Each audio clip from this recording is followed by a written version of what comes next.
We can always sidetrack to anything dealing with Firefly. We can sidetrack to. I'm okay with that. Stonewall Jackson's there, and the fact that he has a robotic arm is amazing. Why am I even on the show? Right. Craig needs to be convinced to do his research, not whether to play this game. Oh my God. It's possible I'll never play this game, but I guarantee I'm going to own The Wayward 8.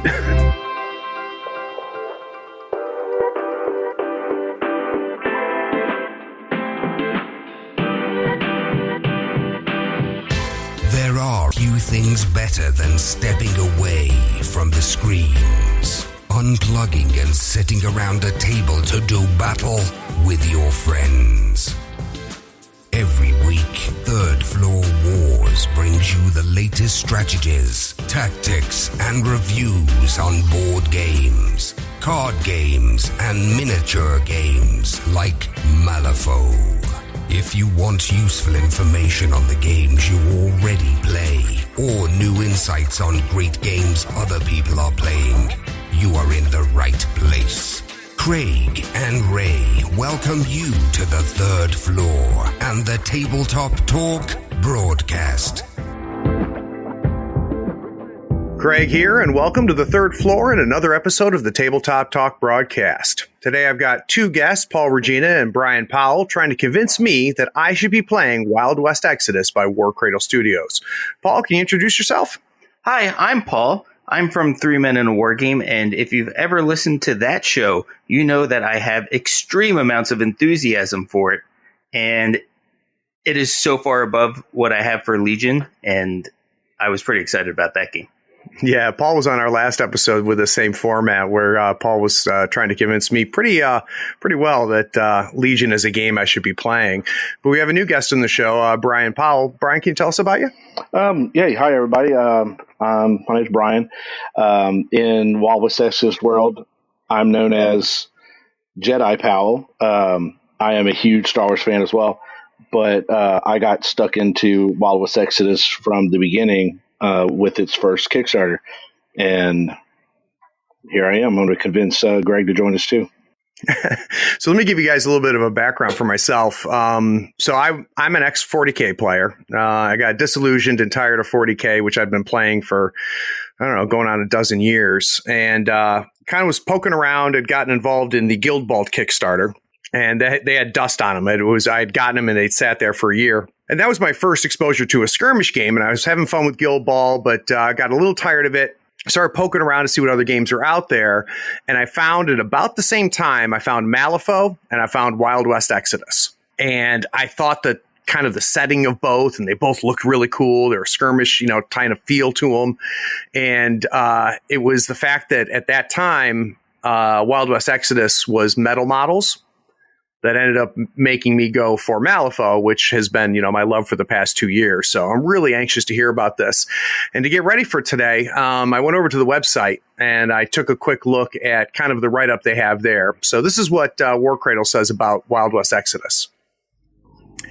Wild West Exodus is a dynamic, fast-paced tabletop miniature game pitting a cast of heroic characters against each other in a brutal world, very much a twisted reflection of our own. In the twilight years of the 19th century, mankind is perched upon a new age of discovery and enlightenment. However, humanity's greed and ambition have created a dystopian age where nations clash and the threat of war forever lingers. We must remember that all is not lost. In Wild West Exodus, the bravery and actions of individuals on the frontier can still forge legends that change the world. That's pretty cool. That gives you kind of a neat, kind of heroic feel for the theme. And probably the first thing that'll attract me to a game is the theme. So, Brian, can you kind of give me a feel of the setting? Okay. So, first, I will like to let you know that Wild West Exodus never had metal models. Oh, okay. I wonder what I was looking at then. I remember they had charging stations for their horses, and it was like these mech horses game, and I thought it was Wild West Exodus. Maybe I was wrong. Oh, well. No, yeah, you saw them, but they were resin. Oh, was it resin? Oh, well. Well, cool story anyway, except bro. Except for the ones that Rob Hawkins made for the first few demo tables. he made from scratch. So those may have been the ones you saw, just painted, so they just appeared that way. I don't know, but there was never any metal in Wild Exodus. But gee, look at that! I lost my opportunity to fall in love with this game instead of Malifaux, all because I misunderstood metal and resin. Oh, well. That's okay. We got you tonight, bro. Don't worry. I was scratching my head while you were talking, going metal. Why am I even on the show? Right. Craig needs to be convinced to know, do his research, not whether to play this game. So that's the first step. Okay. So second step.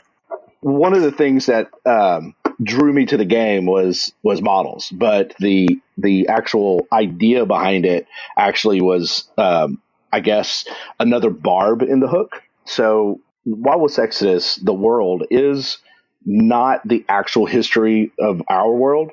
It's something changed in that world early on that started a different cause and effect of when technology started showing up in the world. It centers around two otherworldly entities that have both shown up on Earth, and they're at war. So some of the technologies in this game, and they're not steampunk. There's nothing in the game is steam powered because they've already advanced to fusion and other forms of science-based sci-fi technology. So that's the one aesthetic that I thought was most interesting is they don't carry the same cog and steam engine kind of things that you see in some of the other steampunks, because it's not steampunk, it's sci-fi Western. And that's pretty cool. Oh, yeah. And as you were telling me that, Brian, I was like, boy, that really does differentiate it, because, Malifaux's setting, unique on its own, but the idea of mixing Wild West and steampunk is not new, right? We've seen that for a long time. I don't know if I've seen, outside of, what was it, Cowboy versus Aliens, the movie there, really kind of that next step futuristic, beyond our own technology, here in the 21st century, mixed in with the Old West. But one quick question for you, because that sounds interesting to me, and maybe you were headed that direction before I rudely interrupted you. There's a divergence that happens between the history that, we know, and then when things take a right turn. So is there an event that really causes that? Right. So one of the entities actually is where it's called the Dark Council. It's just like a name that they've been granted by people who start figuring out that this otherworldly presence has been influencing human history from thousands of years. So we're talking our diverted history in Wild West Exodus actually started thousands and thousands of years ago. Interesting. Because these entities, when they got here, the one entity is they have monstrous physical manifestations. So you tend to think that they're evil, but in Wild West Exodus, we like to tease that they're all bad guys. So I mean, it's like various shades of who's right and who's wrong at any given time. Hey, but the villains always believe that they are right. Yeah, right. So their faction is now called the Hex. So when they arrived on the Earth millennia ago, thousands of years, they interact with the populace by giving them, otherworldly powers, corrupting their flesh. Strange things can happen in those regards. So over generations and generations, they kind of start gaining influence on the world. Well, then they trigger being noticed by the otherworldly entity called the Order. And the Order, the best way is they're energy beings. So if you ever watch Stargate, the TV show, you one of the enlightened or elevated races became energy. So it's kind of like embarkings on that. So it's just an energy race that cannot affect the physical realm. So they actually enter into the humans to protect them from this other entity, the Hex.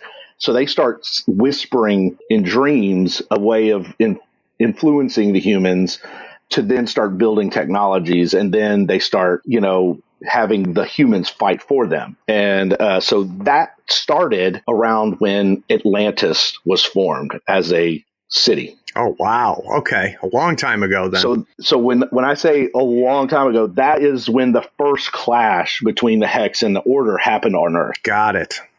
Right. So typically when these two entities have clashed, what happens is the Dark Council or the Hex gets so strong on the planet, the Order have to elevate their response. So eventually the Order kind of influences the world first through dreams and then through getting those humans actually to do most of the work. But then they get to a certain stage in their influence, and what they do is then they host into humans who have met all the criteria within the Order's human structure. And then because the human body can't hold in this energy, they have to actually adorn in armor suits that the humans have built over generations, not knowing what they're building. Because each family knows how to build one piece, but they don't know how they work until it gets to humans who have more access to the actual entities, the Order. And then that's when the Kokororli are present. So if you've seen the models of the Order, the large, they stand head tall over every other model because they're in these encasement suits. So it makes them stand out versus all the others. But so as those phases continue, the Order gets more and more involved in defending the world. At the point that the Order thinks they cannot save the race, whether it's because they've done this in over 17 times, different worlds across the galaxies, things get worse and worse off for those inhabitants. So yeah, that's really interesting, and so Earth becomes the battlefield, right? In the conflict between these two, and it sounds like it's a little bit of an arms race and a balancing act that kind of initiates each of these 17 events, over time as the Hex increases its influence. Paul, the one thing I've always thought was interesting is there's actually like Abraham Lincoln, and there's like real characters in the game, and can you kind of give me an idea of how that fits in? Yeah, so you might know this, Craig, but I'm a history guy. So U.S. history has always fascinated me. And it essentially comes alive in this game because it takes real life people and uses them in the game. So one of the things that I always give as a good example is Stonewall Jackson. If you know anything about Stonewall Jackson, you know that he lost his arm and then it got infected and he died on a Sunday, just like he always said he would. In Wild West Exodus, he's still around because he was able to be saved / revived / given a mechanical arm. So he's perfectly alive and well, leading a group of Confederates who are still pissed off at the Union, right? Despite the fact that we're looking at 10, 15 years past the end of when we know the Civil War would have ended. So you also have Abraham Lincoln in the game, and he kind of faked his death so he could go off and take care of things for the Union. You have lots of famous outlaws like Jesse James, Billy the Kid.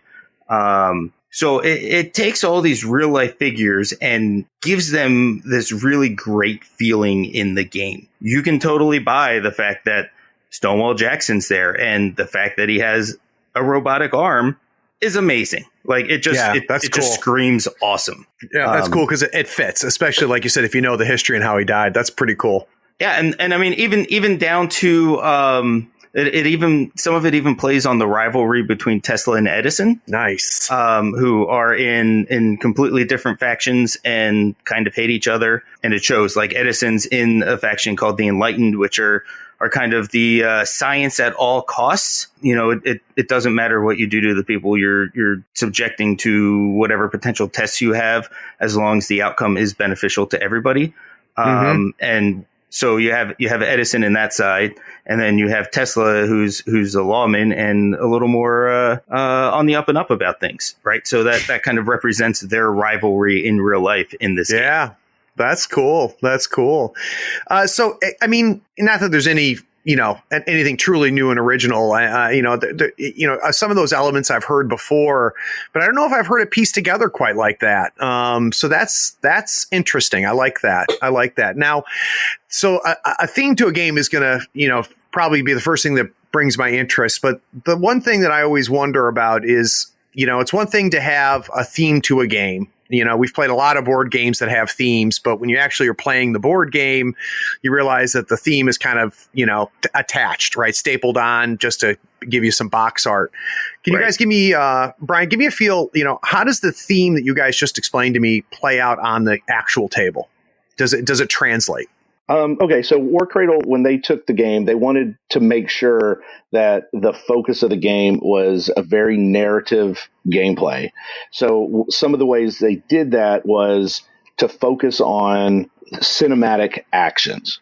So the game, the way that the models interact, the way that you actually build your posses, they all kind of lean towards the narration of what is happening. So you, like your bosses, they either, when you build your army, you have a boss and you decide, you have some choices. You have to decide if he wants to bring a faction theme where he has more flexibility of what he can bring, or does he want to do his theme faction, which then it forces him to stick with that general, his go-to guys.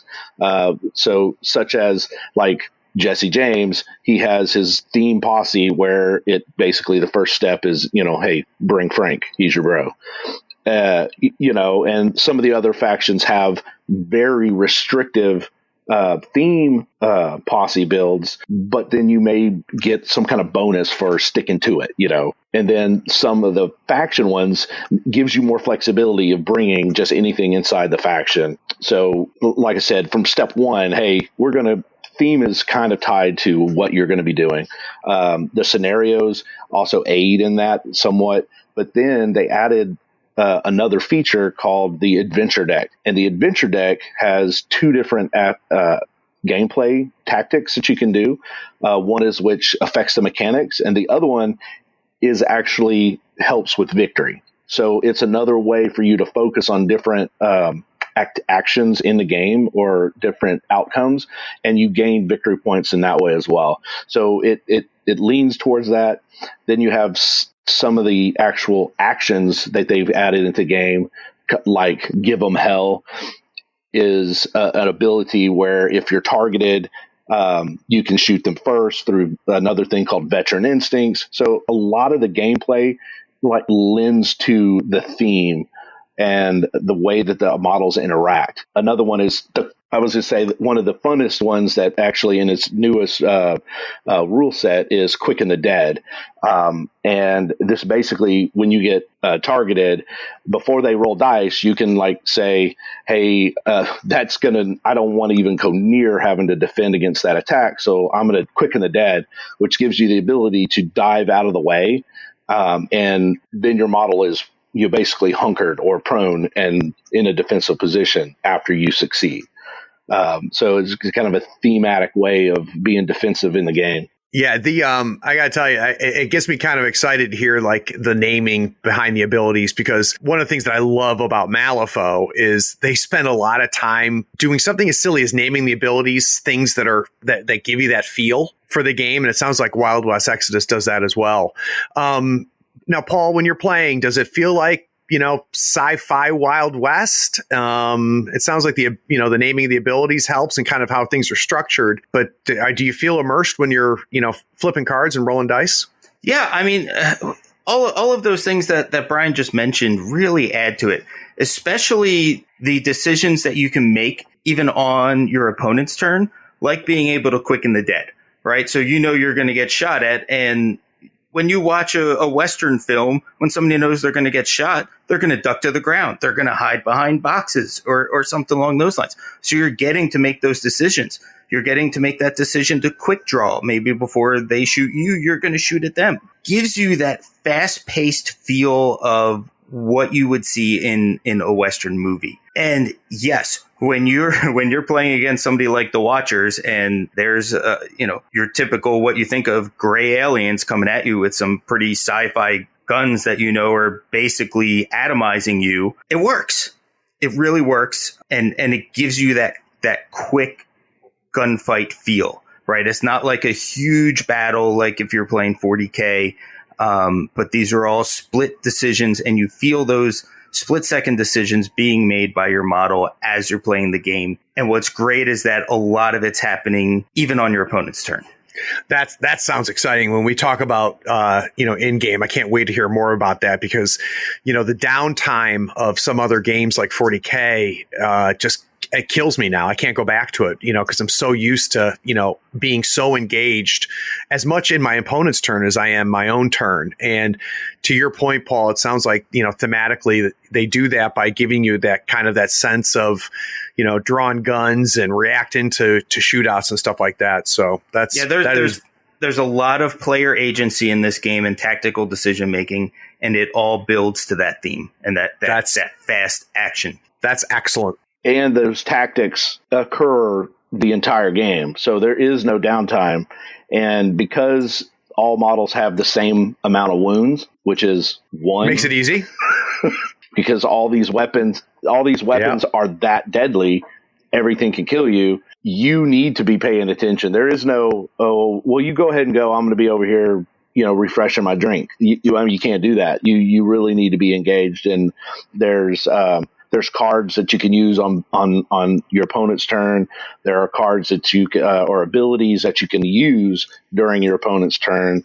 And there are dice rolls to be made as a defensive player as well. So it's definitely, this newest version of the game is deadly. And when some games are over by the end of the second round, that's how deadly this game can get. Yeah, and I'm okay with a fast game like that as long as you have that agency that Paul talked about. So and it sounds like it's there, right? So it's not some games where it's turn 1, I lost initiative and you shot half my army off the table and, now I get to play, and it doesn't sound like that.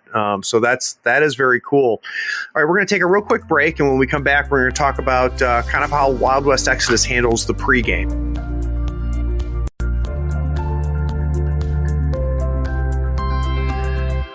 So after theme, the thing that I, next thing I look at in a game is, what happens pregame? So how do you set up, and determine what the win conditions are, where you deploy, how do you build crews? Paul, can you give me kind of an idea of, how win conditions are established? Okay, so there's a couple different ways. Now, I know a lot of your audience is Malifaux based. You can never compete with Malifaux as far as the win condition game between all the strats and schemes. So as of right now, with the way Wild West Exodus works, is there are 5 scenarios in the main rule book that are called common adventures. So you roll off for them at the beginning of the game, and one of them is essentially you divide the table into 4 quarters, and you have to completely claim the quarters on the opponent's side in order to score points. So that one's really more kill everybody, and then you might be able to score. So that makes it kind of interesting. So you end up with some lopsided numbers, even though sometimes that ends up being a closer game. There's one where your basic 3 objectives on the center line that you're trying to hold. There's another one where there's a building on your side and a building on the opponent's side, and you're scoring points for occupying that building. There's another one with objectives that are on the opponent deployment zone and your deployment zone, so you're scoring for holding those objectives. And my favorite one is one called Treasure Hunt. And basically in that one, 6 random objectives are put out on the table by the players. And at the beginning of an activation, if you're in base to base with them, you can roll a die. And if it's an even number, it turns out to be a piece of treasure. And if it's an odd number, it is not, and it goes off the table. And you do that until there are 3 treasure markers, and you score points for both finding them and holding them. So it turns out to be a very interesting game as that develops, as those objectives are found. And Paul, is that the only way you score points? Is with those single objectives? No, it's not. There is a little bit of the multi-layer, and Brian referenced it in the previous section, is that you have your guts and glory cards, and the glory cards, I think we might get more of it into the in-game mechanics, but they do offer you other ways to score points depending on different trigger points that happen in the game, such as killing an opponent's boss or ending with a certain model in their deployment zone. Things like that can score you points as well. So it sounds like it's somewhat random, right? So you pick a scenario, or you roll off for it, or you kind of go from there. And yep. Does that influence how you build your crews? Again, or posse, I should say, right? Yeah. Your posses are built. If you're looking at the more competitive side of things, the game tends to be a single list event.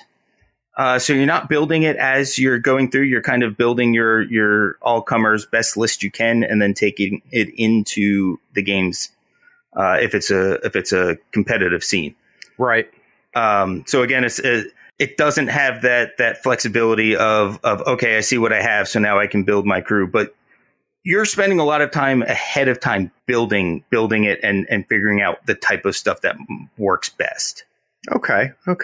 Now, Brian, you kind of talked about this a little bit in the last segment when we were talking about theme, but can you kind of just flesh out for us a little bit with right now you have X number of points and you have no posse, and how the process you go through to build a posse? Right. Okay. So typically, like Paul said, you do that before you show up for a game. And the way posse builds are you got to hire a boss. So it's kind of like if you're like the benefactor that needs a crew to defend your town. So the first part is, hey, which of these guys do I want to pay to come defend my town or such. So in that way, you got to hire a big guy, a named personality in the Western frontier, and that's a guy that then has to decide who he's bringing to solve whatever problem you have. So the first step is pick a boss. And then he has three choices. He can say, I don't know, this is going to be a deadly super thing. I need more bosses. So then you can either bring in a new boss.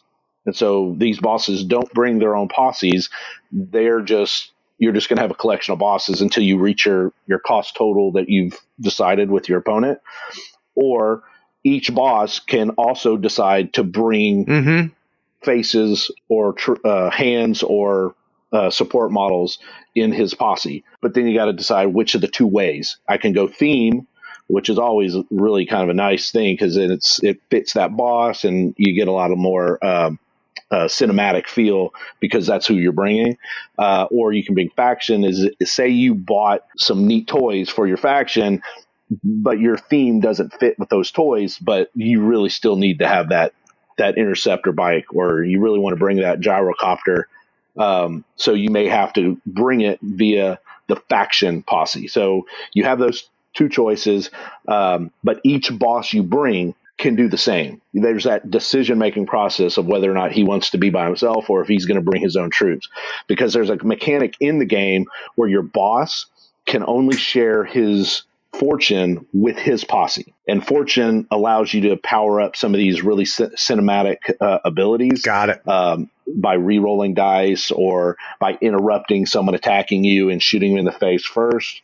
So those type of things are powered by the fortune. So it sounds like there's some flexibility, Brian, that you can, right. kind of, pick what you want and put all your toys on the table with certain limits. But it also sounds like you're rewarded for, being thematic. Right. And so one of the other things that you said flexibility wise is each posse card, theme posse card, has the ability to be brought with different factions. Not all theme posses can, but some of them can. So like, say, Billy the Kid and his Regulators themed posse, they can actually join a lawman army. Got right? it. So, and same with like the Deadly Seven, they can draw, it's considered an outlaw band, but one of the things with outlaws is those guys' theme posses literally can join different factions throughout the game.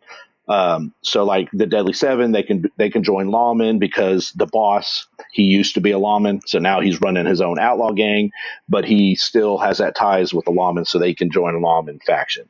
The Wayward Eight, which is a really awesome outlaw themed posse based loosely on a sci-fi show on Fox from several years ago.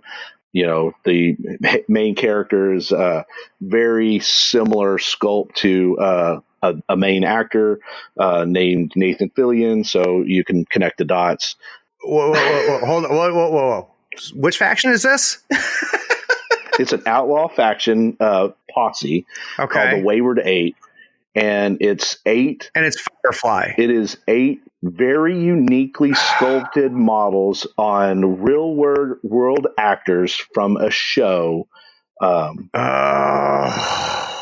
new sculpts are amazing. That's lightning bug or something along those lines. Oh, that's really cool. That's really cool, and so cool because Firefly's cool, right? But also cool because Firefly is a little bit of that mashup as well. And yes. Oh boy. Okay. All right. That's pretty meta. It's a sci-fi Western show. That's pretty good. We can say it. It's just the other version. Instead of being a Western show with sci-fi technology, the Firefly show was a sci-fi show with some Western flavor. So, but yeah, and just to quickly clarify, Brian, do people play other models than those 7, or everybody just plays that group because it's so cool? Well, okay, let's put it this way. I went to a demo. I was doing a demo for a new store, and the new game manager was like, "Yeah, all I'm going to do to encourage this store to jump into Wild West Exodus, all I have to do is break out my Wayward 8 set and start painting them." Yeah, yeah, I can see that. It's possible that. Because people will see them and go, "Oh my god!" It's possible I'll never play this game, but I guarantee I'm going to own the Wayward 8. Well, okay, so that's here's just the about flip enough side. to play. So too. the boss for the Deadly 7, his name is Shepard. Oh, that's cool. That's cool. So one of the biggest things is so the Wayward 8 were from the original Kickstarter. They were kind of milestones in how the Kickstarter worked with, unlocking goals, but they only unlocked 8. And so the biggest question for years was, where's Shepherd Book? Where's Shepherd Book? Where's Shepherd Book? And so the Deadly 7 answers that question. That's cool. Because the Shepherd Book model is the leader of a separate posse. That's good. Now, obviously, you kind of hinted at it a little bit. Sidetracked. Well, yeah, that happens. We can always sidetrack to anything dealing with Firefly. We can sidetrack to. I'm okay with that. You hinted at it, Paul. That's what the editing room is for, right? Yeah, right. Give me an idea, Paul, of kind of the normal game size, and on average, how many models do I need to get painted up to have a painted posse ready to play? You like asking me that question, and I'm going to start with it depends, Craig. Yeah, we could. So one of the things that as Brian was talking, that I kept thinking about, and he didn't quite touch on, but I felt is important, is that the theme list and the posse list that we're talking about, when you get into making your posses, it gets to be very interesting because there's 6 slots, right? So each boss can only have 6 slots filled, and some of those slots are very specific as to what type of model you can bring in that slot. So list building becomes this very fascinating, almost mini game, because sometimes you start building your list, and as you're building towards that 1,500 points, you're like, oh, it's not going to work. And you have to go back maybe because you can't fill slot 3 until slot 2 is filled, if that makes sense, right? A little bit, yeah. Yeah, so it's kind of a ladder. So you're kind of locked into, it's almost like if you're playing Elder Scrolls, right? And you have a talent tree. So if you think of these as talent trees, if you haven't unlocked slot 1, you can't unlock slot 2. That makes sense. So it makes it. Each posse build is balanced that way. So like certain factions don't have access to certain types of models early on in their posse builds as a way of balancing that out. Oh, so that's kind of neat. So by essentially treeing off, and when you make a decision to go one direction, you're shutting off decisions, possibilities in other directions. That I can see a lot of design space for people there where they can really help with the balance, because it prevents you from taking this super powerful model and that super powerful model because they're not in the same tree. Am I understanding this right? Kind of. It's a little less tree-like because really you have your faction posse and your theme posse. Okay. And that's where your biggest decision is there. But yeah, and sometimes it like a slot might have 2 different options, but you can't bring both. Got it. Right. So it'll be like you can have this or this. And then sometimes it'll be like you can have a Warrior Nation face or a Warrior Nation hands unit. So, and that's where you kind of start going back and going once you get into your points manipulation and you start getting down to a few points. Sometimes you find yourself going back to some of those earlier slots that you filled and going, okay, well, if I move this guy here into this slot, that allows me to bring somebody different in this one. It really is like a fascinating mini game that you can play by yourself, just list building. So you're not just swapping one model for another. You're having to make some bigger decisions that'll impact previous decisions. Correct. Exactly. Because if you don't have a unit that can fit into a certain slot, and that can also tie into your decision on how many bosses you're going to bring, because you might have a model that you really want to fit in. And in one boss, it might fit into slot 2, but another boss, it might not slid into until slot 5. Interesting. Yeah. So it's actually one of those things where when I first started doing it, I was like, oh, this is kind of ridiculous. And seems a little over engineered, but then I realized it was a game in and of itself, and I absolutely love it. Yeah. But getting back to your, oh, sorry, go ahead. Well, what I was going to say is that it also sounds to me, if I'm understanding things right, it offers a bigger design space for balance too. Sure. Which I think is always, the more opportunities designers have to balance a game, the better chance they have to do that. So that sounds good. But yeah, back to the original question, which is, I understand I could have an elite crew, which may be how many models? You could have an elite crew where you're bringing 5 models, and the other extreme could be that you're playing the Union and you're bringing Custer and a whole bunch of hands, and you could potentially push 30. But I would say most likely 15 would be about your average. Okay. Yeah. So, it's fairly large for what you're seeing in most skirmish games now. But a lot of your hands units, which I know we've said the term hands units a couple times, and just to help people out, they're basically what we would call your FUDs. They're your basic troops. And so a lot of times they are in groups of 3 to 5 as far as a minimum unit goes. Got it. Okay. Well, good. So we're going to take another quick break, and then when we come back, we're going to kind of talk about in-game what makes Wild West Exodus unique. We'll be right back.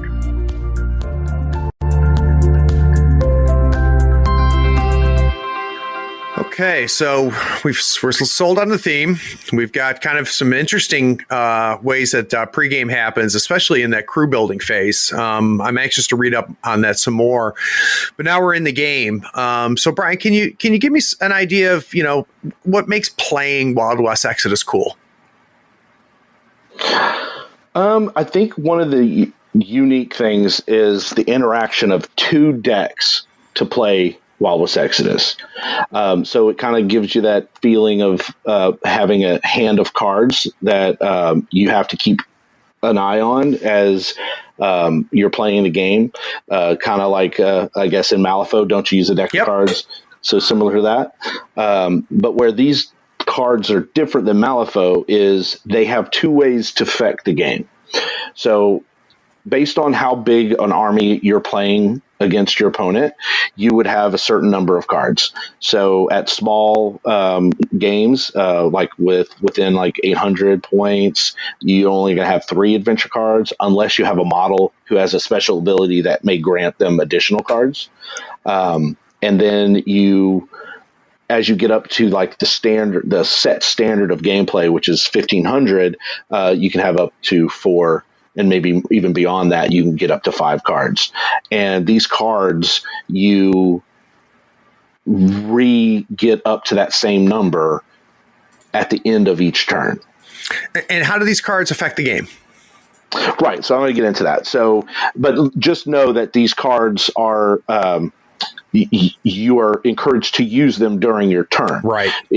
Because you're going to get them all back at the beginning, at the end of the turn, so you'll have them for the next turn. So you're encouraged to keep, use them in their 2 different ways. So they're called adventure cards. They have a guts option and then a glory option. So the card is actually designed with 2 directions that you have to read it. So you flip it over and read the glory, and then flip back the other direction and read the guts. So the guts are game mechanic abilities. So say, for example, you we have attributes in the game system for like, and that's how you know what you need to roll to make a shooting attack or a fight attack or how fast you can run on the table. So in the deck of adventure cards that you're going to have, there are the ability to add +1 to an attribute. There's also the ability to add action points, because the other deck is the action deck. That's how you know how many points you have for whichever model you're going to decide to act on. And I assume each action has a cost then, so you have to spend to do. Right. Each action has a cost. Exactly. And then each model type has different limits of how many actions they can take. And each action is powered by the points you get from the action deck. But adventure cards can gain you +1 to that, or a very more rare card in the adventure deck is +2 action points. So they're very powerful if you can get one of the +2s, because that really gives you the ability to do more. All right, that's kind of neat. So it sounds like it's different than Malifaux, where Malifaux, instead of dice, you have cards. It sounds like the cards here are kind of enhancing the gameplay. So they're giving you some added variables, and they're also kind of dictating, how you dictate actions out. And they interact with each other. So that's cool. Right. But there's more. If you're an athlete, the greatest motivator of all is the fear of letting your teammates down. After all, a team is only as good as its weakest link. So you owe it to those wearing the same jersey as you to be your best every time you step on the field. That's why there's no vape in team. When you vape, you can expose your lungs to toxic chemicals that can damage your lungs. If you're a step behind, the team's a step behind. Brought to you by The Real Cost and the FDA. Yeah, there's so much more. So one of the things it can have you do is Fortune is unique to this game. It allows rerolls and powers other special abilities. Well, adventure cards can reset your model's total of Fortune. So there's that adventure card. There's one that allows what's called Teamwork, which allows you to activate another unit within 8 inches of the model that you just used, if you play that card. So there's lots of different tactics you can use off of the guts side of an adventure card. Now, the other side, when you flip the card to the other direction, you have Glory. And Glory allows you to, based on what the Glory citation is, allows you to gain victory points. So, for example, if you kill a face model with a shoot attack, gain +1 victory points. If you get your boss to the middle of the table at the end of the turn, play this card, get +1 victory points. So you've got that on top of the strategies that we talked about pregame, and with them now, with it being on the same card, it sounds like I need to make a choice at times, right? Whether I'm going to be, take the tactical advantage off the guts side, or am I going to score points with the glory side? Right. So that's like another complete new tier to the tactics of the game, and can be very cinematic, especially like if you have this glory card taking out a face with a fight action, so you push your model to go attack that face, and it's a gamble because you may not succeed in killing that model, but now you're out there. Right. That's cool. And then later, you may not even have what you need to make that big move, because you had to use it for our guts. And so now you're like, oh, I finally got that face, but I don't have that card anymore because I needed it for something else. Okay, you needed to save your ass somewhere else. Exactly. Very cool. Now, Paul, talk to me about dice. So it's not just cards, right? How does dice work in the game? It's a D10 system. And it actually works out to be very straightforward. Because if you think of it in Malifaux terms, everything you're trying to do is essentially a target number 10 check. Okay. So and this actually increases the speed of the game, because you're never asking another player what their defense is or what their armor is or anything like that. You're just looking at your card and you know what you need to hit them. So if you're trying to shoot somebody, one of your stats is aim. So you look at what your aim value is, and whatever the difference is between that and 10, that's what you need on your die to succeed. So if you're aim 6, you need to roll a 4. Got it. Yeah. So there's no having to go and ask the other person what their stat is. It's dependent on yours. So how does the opponent react, though? So you guys talked about the reactions. So if I'm rolling on my own and I just need a 4 up to hit you, how do you defend yourself? Well, if you're going to shoot at me and I'm playing Warrior Nation, I'm going to see if I can quicken the dead, and I'm going to hit the ground before you can shoot me. Which so there's special abilities that are built into the game, like the most common one that you'll hear people talk about is quicken the dead, because a lot of your better models have it, and it's a way to stay alive. Right. So Craig, one of your guys is going to say shoot Walks Looking, one of the bosses from Warrior Nation. And I don't want you shooting her. So what I do is before you roll your dice to shoot me, I'm going to tell you that I'm going to quicken the dead. And so what I do at that point is I look at my quickness, which is my speed, and I have to roll a target number 10 check based on that. So like for Walks Looking, her speed is 6. So I roll a 4. Any die that you were going to roll to shoot her for that activation or for that action automatically misses. Oh, wow. Okay. Right. So which is great. And then on top of that, now I'm like ducked down. So my save roll gets a +1 bonus. So there's a long-term benefit to it. Right. So the save roll is called a grit check. So your defensive ability is called grit, which is very thematic for a Western game. And that's what you roll. And it's, again, based to 10. So, and then each weapon has one of the characteristics of a weapon is its pierce value. So that's the only modifier to your grit roll would be the piercing of that weapon. And you add that to your roll.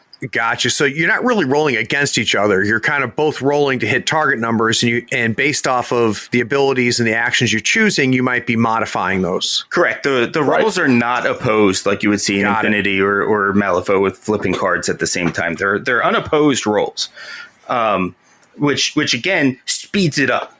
Yeah. You're making decisions on how sometimes you're going to react, like like the example I gave with Walks Looking, potentially quicken the deading. But I mean, there's some other options I could do too. I could have somebody jump in front of the bullet for her, or if for the team. Yeah, if she doesn't have any range attacks, so if it was a melee attack coming at her, I could try and stab you first. That's cool. Yeah, which is getting a little bit more into the nitty gritty of the mechanics, but the way the game works is if you charge somebody, you get a move and a free action to attack, right? So if you're, say, charging Walks Looking and she hits you first, and she successfully hits you, and you're strong enough to have essentially a second wound, and you get a condition on you called Disorder, you can no longer take free actions. So you could completely stop somebody from taking those charge attack at you by doing that, by basically getting the jump on them, which really messes with the action points that they were planning on spending. Yeah. So I'm getting the feeling that it's a relatively streamlined system. Do you think that's an accurate description? Yes, it is. A lot of it is very streamlined, but at the same time, there's some things that until you started playing from the outside can look extremely, extremely bulky. Okay. And that's, it's one of those things that for me, when I first looked at the game, when they were doing the second edition, I looked at it and I looked at some of this stuff and I went, nope, there's no way in hell I'm playing this. Because I just tried dabbling in Infinity and I couldn't figure out the 18 different types of camouflage. So I looked at it, I'm like, common rules, F that, I'm going home, I'm going to go back and play Malifaux. I know what I'm doing there. Yeah. But once you get into the game and you start looking at some of these common rules that a lot of these models have, they are very well themed out in faction. So even though there might be 20 common rules in the game, you're seeing the same ones in your faction. So you really learn the ones on your side of the table really quickly. That helps. Right. So the key to this game is do a demo, and the demo focuses on the interaction, right? And the theme. And then, when you go to, a convention where Warcradle actually has Wild West Exodus on the table doing demos, you see this huge high energy. You see lots of people like screaming, yeah, rolling dice, because the demo's not the demoer doing anything. They actually make you actually roll dice, and they guide you through the decisions into how the game plays. And it's huge, big moments, right? I was at PAX South watching them demo, and literally you had people crowded around just watching these two people roll dice. And it was like the energy there is based on how thematic some of this stuff is happening. And they're not even diving deep into the rules. Right. So when you sit there and read the rule book, yes, you're going to go, there's 3 pages of common abilities and then 3 more pages of weapon qualities, but don't get lost in the minutia of how things interact, because the main focus is you pick your guys and then you read those abilities, and then they make sense, and you're like, oh, okay. Yep. Moving target, because this is a fast running attack dog. I get it. It makes sense. If he moves before in the middle of the turn, anyone trying to shoot that dog after he's moved is going to be harder to hit. So I get that. That makes sense. So that's what the key to the game is. Dude, just get a demo or get a game. Just get in it, and all this other stuff, it makes it easy. They even printed the common rules on small reference cards and put them in the Gubbins box and Posse boxes. And that was like a huge unlock for a lot of people, because they were like, I don't have to jump into a book. Yeah. I can just reference it right here. Yeah. So I guess the warning out there is, don't let the rule book overwhelm you. That the game really comes to life on the table. It does. Right. Especially since it's only 40 pages of rules and then 160 pages of fluff. Nice. So one of the other things, I know, Craig, we've gone pretty long on the in-game stuff, but there's so much in this game. But we have to take a step back for a section, because I feel like and we still have at least one step forward. We have to talk about to the core of this game. And that's why when I was looking at it, I'm like, there's no way we can do this in an hour. So you're stuck with us, Craig. You're stuck with us. In the Black Hoof podcast, we separate it, have it its own podcast, and we usually go about an hour. Yeah. And I'm trying to keep this pretty quick for you, Craig, and talking fast here. But I have to step back to the action deck, because we just touched on it, but it is so important to how the game plays. And it actually ends up solving one of the major issues of a you go, I go skirmish game. All right, that so many games struggle with, and even Malifaux has worked on changing from the 2nd edition into the 3rd edition. And this ends up being such an elegant solution, you almost don't even realize that it solves a lot of this problem. All right, so I got to get into this action deck. So with the action deck, it tells you how much your model can do, right? So you're pulling out a card each turn, each time you're activating a model, and it's going to be from 1 action point to 5 action points, okay? Mm-hmm. So if you only pull 1, it sucks. It's going to ruin your day. It's very much like flipping a black joker. Because you might have had something you needed to do right now, right at this point, and you have 1 action point, right? So that means that really you're like, okay, I could shoot, I can charge, or I can walk. That's pretty much my only options there. Those are like the only things I can do with one action point. Right.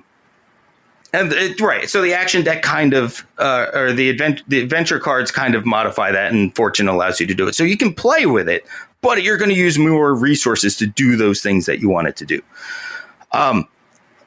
So all of your, like Malifaux, everybody gets 2 AP and your master gets 3. In this, it's random.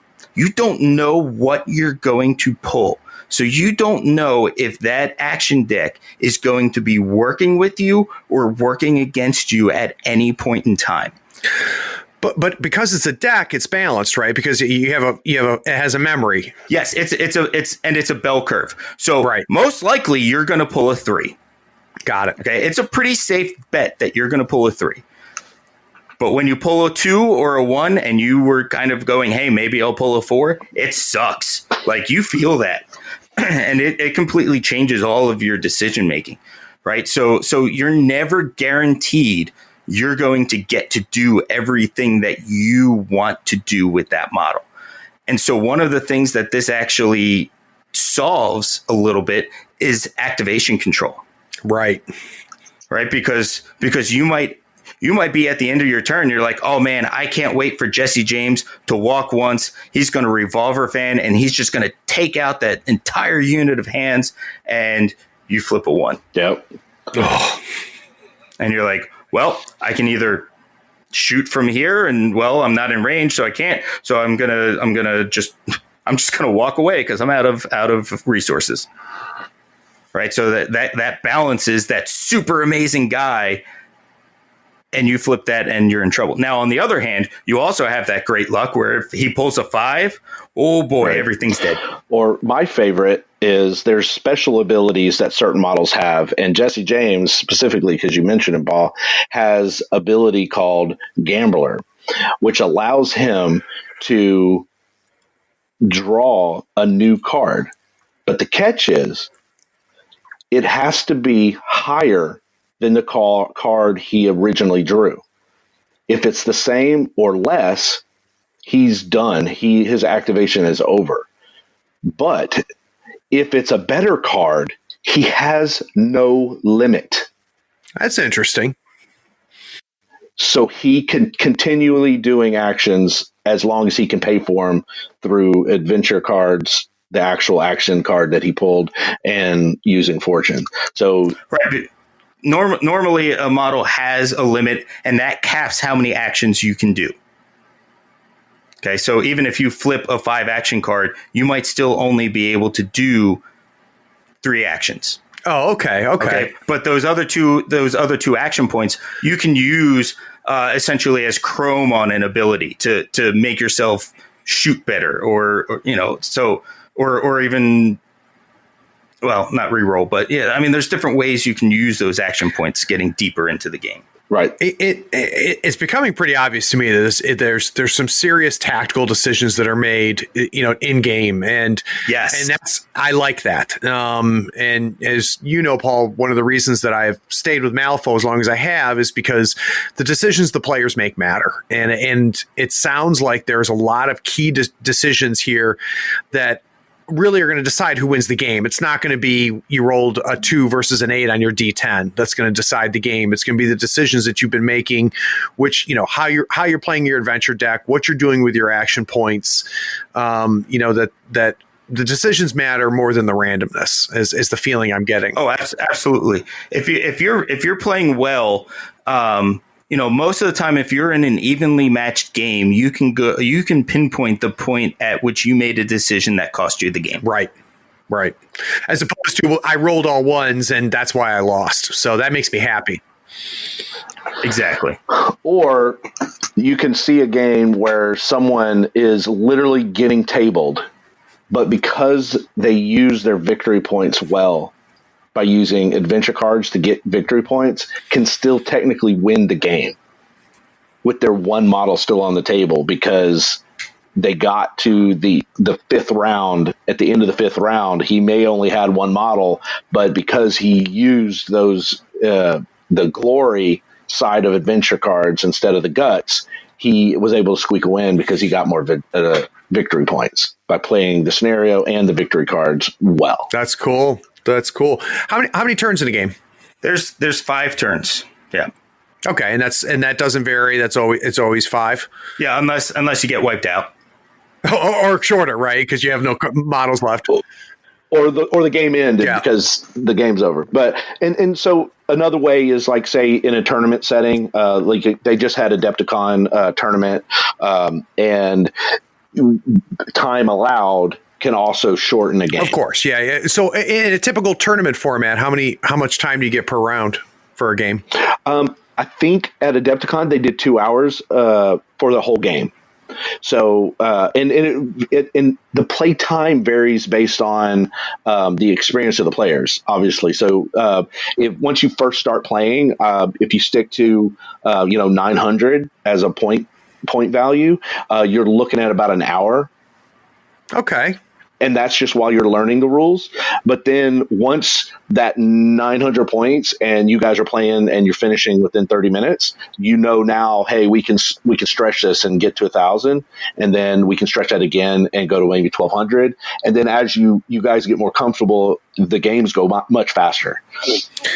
So how does it scale at those point values? Because I know Malifaux really doesn't balance until you're at 50 stones size wise. Does Exodus have a similar thing where you really need to be playing at 1,500, or does it scale up and down all right? This game scales like no other game I've played before. Wow.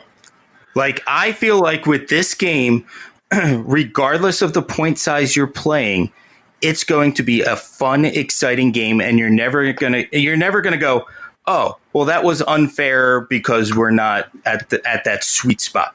Right. Like if you're playing a smaller game, like if you're playing below 1,500 points, which 1,500 is kind of your standard, and 1,500 is played on a 4x4 table. But if you're playing below that, you're playing on a 3x3. Oh, okay. Right? So you're not going to get that experience where, I'm playing with just a few models on this big board, and so they're not really interacting. So it forces that interaction. Nice. You also are playing with less adventure cards in your hand, so it still forces you to make those decisions, right? Kind of like when we talked about Star Wars Legion. Once you get into smaller games, you're not making that tactical decision on who's getting your orders. Right. But here you have less adventure cards, so you're still struggling. You're still making those agonizing choices. That's a big selling point as far as I'm concerned, because it allows you to have real games at smaller levels while you're getting your posse together. Yep. I mean, 500 points, 750 points, 1,500 points. Every single one of those games has been fun and exciting. Right. And it also allows you to do escalation leagues really easily as you and your peers start picking up more and more things. You can slowly start adding them, because as you've played games, you're getting smoother with the rules. You're getting faster. So when you add, another couple hundred points to your games, you're adding a few more models, so you're slowing things down in that regard. But because you're learning, you're getting faster and faster. And so 1,500 is an amazing game.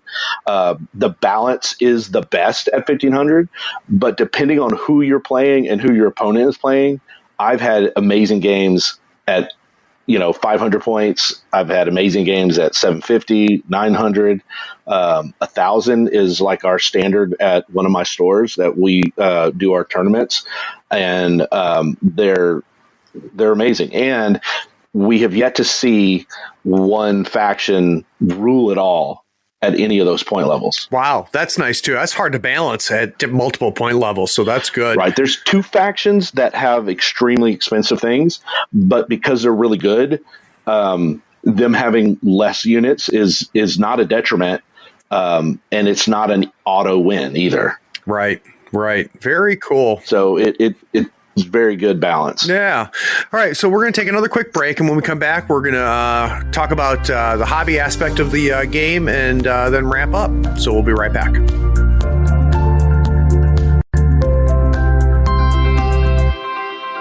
Okay, so the last thing that's going to not only get me into a game, but is going to keep me in a game is the hobby aspect.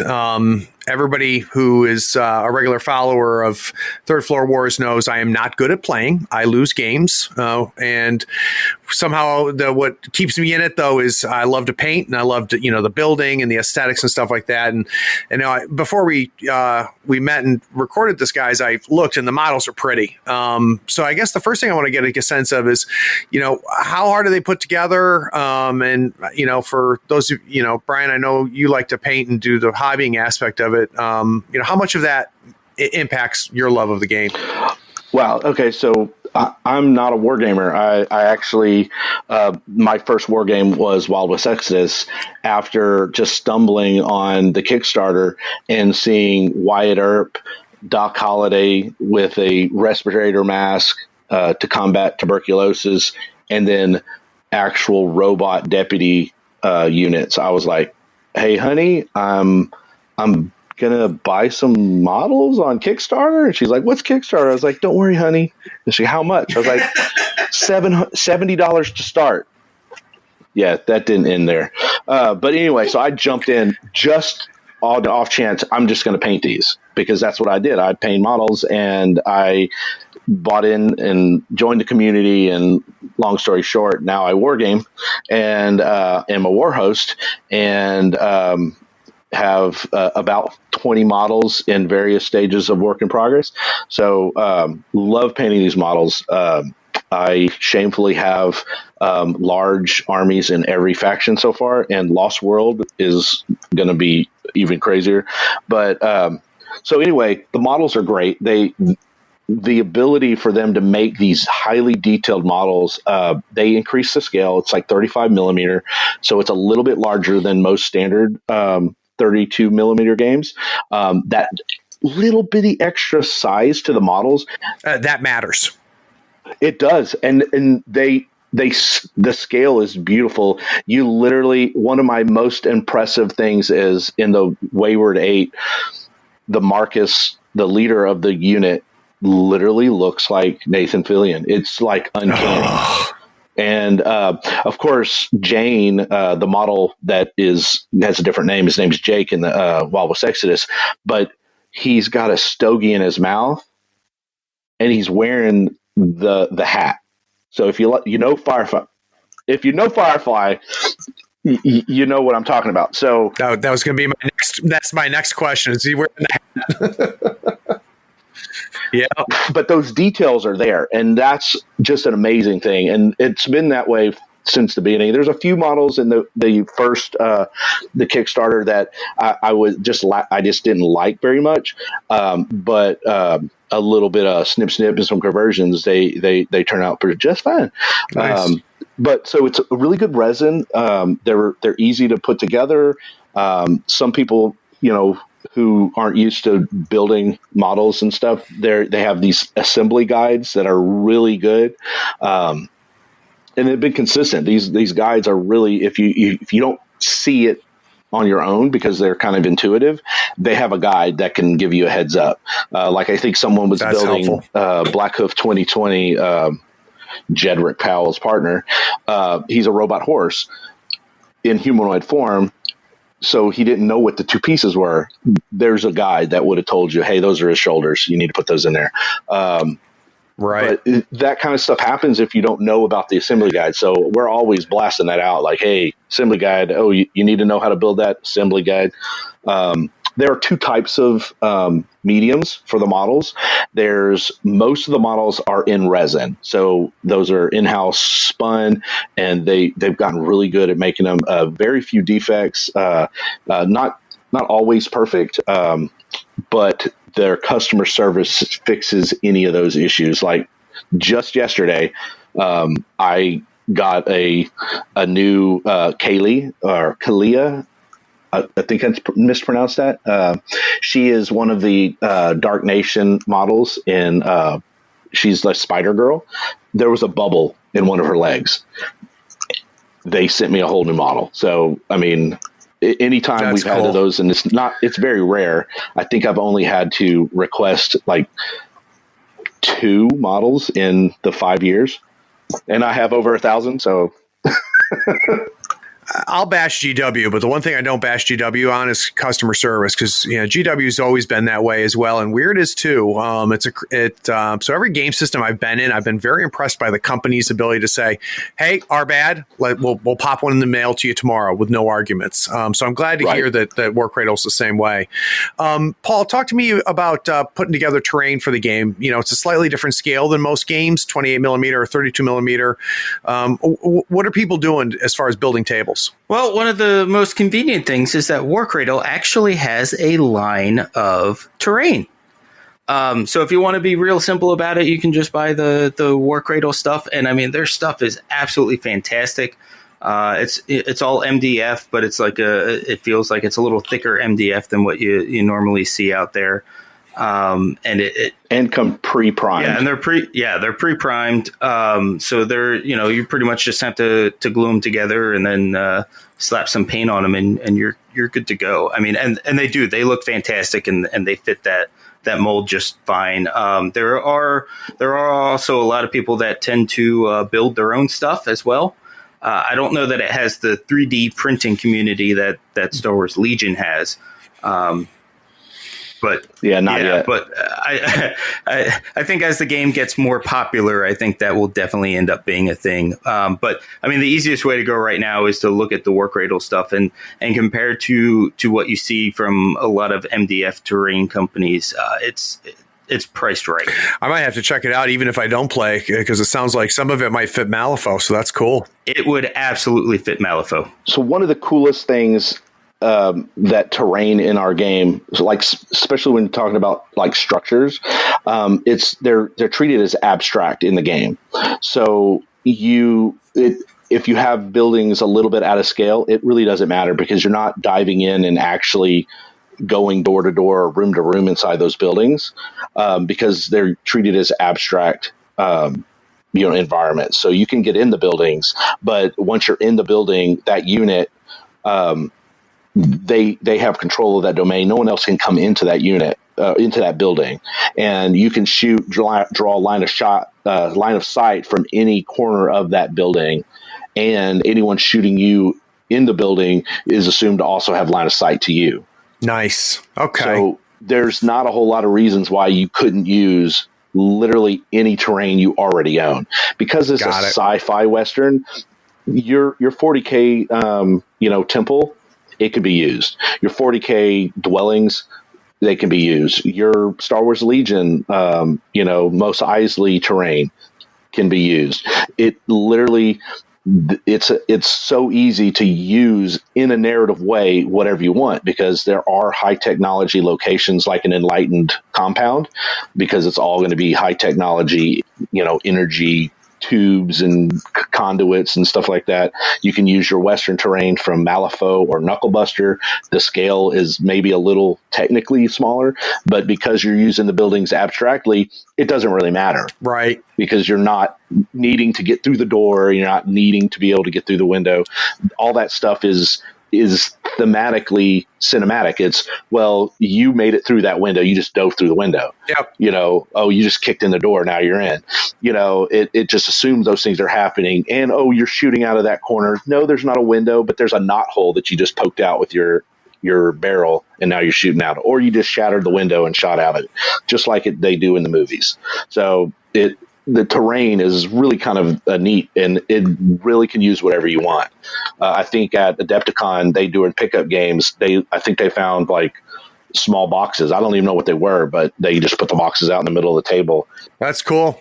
All right, guys. So it's time for closing arguments. Paul, why don't you get us started? I want to hear the top 2 reasons why I should be playing Wild West Exodus. Okay, the first thing that I'm going to give you is that you are always engaged and making tactical decisions at every point in the game, whether it's your turn or not. The other thing is that the models are gorgeous, and I guarantee you would have an amazing time painting them. All right, Brian, it's time for your closing arguments. Top 2 reasons why I should be playing. Having just met you, I do know one of the top reasons is the Wayward 8. And we're the other one is this game is extremely thematic. I mean, from creating your posses to, building your models to putting your debasing terrain, from joining your buddies over drinks or beers. There's so much you can do in the game to just have fun. I mean, the game is extremely fun, but it doesn't sacrifice tactics. So if you're a wargamer and you like tactically playing this game's for you. If you like having a beer while playing a game and not getting tied up in the minutia, this game is for you. If you love awesome models, this game is for you. There's something for everybody. Between the 8 factions, literally, if you can't find a faction here, you'll find 8. That's cool. Well, and before we get too far off of that, one of the big things they announced during Adepticon is that there's actually now going to be a sister game to it. So it's going to function very much like War Machine and Hordes, where there's going to be another system using the same mechanics set in a different part of the world. Yeah, that was a big announcement. Yeah, I mentioned it in brief. That was huge. It's so good. We didn't see it coming. The war host, I think they knew it was coming. We knew something was coming, yeah. And what the neatest part is, as war hosts and because I've been around the game for so long, I do periodically chat with Stuart and some of the other creators. Stuart even sent me some of the dark dystopian age faction fluff for the worldwide factions, and so I had read some of that, and then they dusted off the rule book and added some different fluff sections and short stories. And when you read those, it was teasing you about this. So if you paid attention or you saw some of these things when they threw up the jungle teaser leading up to Adepticon, some of us were like, "Oh, is this what that's going to be?" But we weren't sure if for 100% sure, because it was a lot of guesswork. But I'm like shooting Stuart, the game manager of Wallace Exodus. I'm shooting a message. Goes, "Is this about such and such?" And he was like, "Very astute." And I was like, "Oh my God, this is going to be awesome." And we just interviewed him the other night, so look out for the Black Hoof Saloon podcast, because it's going to be an interview with Stuart where we dive into not only Lost World Exodus, but we also dive into what to expect from Wild West Exodus for the rest of the year, and it's all good. Yeah, and this kind of has us towards the wrap up here, which is perfect because this is actually the first time you and I have ever really interacted. But when Paul gave me your name and told me about the podcast, I listened to a couple episodes and I liked what I heard. You guys are very passionate about the game. You guys do a really good job of explaining different aspects of the game, and not just a win at all cost type podcast, which I loved. The passion I heard was good. And just in general, Brian, where's the best place for people to find your podcast? Well, we have a Facebook group. It's the Black Hoof Saloon. You can find us there. We have a Twitter account, also Black Hoof Saloon. We have an Instagram, very, very new Instagram. So it's just, I think about a month or so. We jumped into Instagram and Twitter at the same time. We have a YouTube channel. There's a few videos, but our podcasts are also there. We can be found on Podbean, in Apple Pod Store, I guess. I'm not really sure what it's called because I don't do Apple. Another location to find each of us is on the Dark Council. It's the official community group on Facebook for both Wild West Exodus and now the Lost World Exodus. Find us there. Beautiful. And what I'll do, Brian, is I'll put some links in the show notes for people so they can track you down. Paul, where can we find you? Well, like Brian, we're a Podbean based podcast, so you can find us there. It's just search 3 Men in a War Game. We're basically on every podcast service that you can find, and if you find one and we're not on it, let me know, because we probably want to be on it. We're on all of the social media, so our Facebook and Instagram and Twitter, it's all at 3 Men in a War Game, but it's the number 3. But probably the best way to hang out with us and interact with us is through our Discord. and I'm not 100% sure what I did, but over the past like 3 days, our Discord has like tripled in size, and I don't know what I did to deserve that, but it's been amazing. And there's been so much talk, Wild West Exodus and every other game, Malifaux, and it was blowing up my phone today. yeah. It was like sitting at 14 people for quite a long time, and it's at least doubled in size now. So it's pretty crazy since Jedi Powell joined. Yeah, exactly. So Craig, I will provide you with a link so this way more people can come on and talk. Please do, Paul. And between when it was 14 and it blew up, were you a guest on any other podcasts? Well, I mean, to be honest with you, so I mean, it's blown up, and thank you for all the lovely shout outs and everything like that, Craig, because man, we did get to see some increases in our listenership while after I appeared on your last show. So, well, you guys have a good cast. It's well deserved. We'll have links. We'll have links in there. And of course, as far as we're concerned at Third Floor Wars, you go to thirdfloorwars.com. You can go to our YouTube channel, and you already know how to find the podcast. So, Brian, Paul, thanks again. And gentlemen, have a good night. Invite. Thanks, all right, take care. Thanks for listening. Be sure to rate and write a review on this podcast so we can find more people almost as cool as you are. Check us out on Facebook, Twitter, and YouTube by searching for Third Floor Wars. That's THIRD. We'll catch you next time on the Third Floor.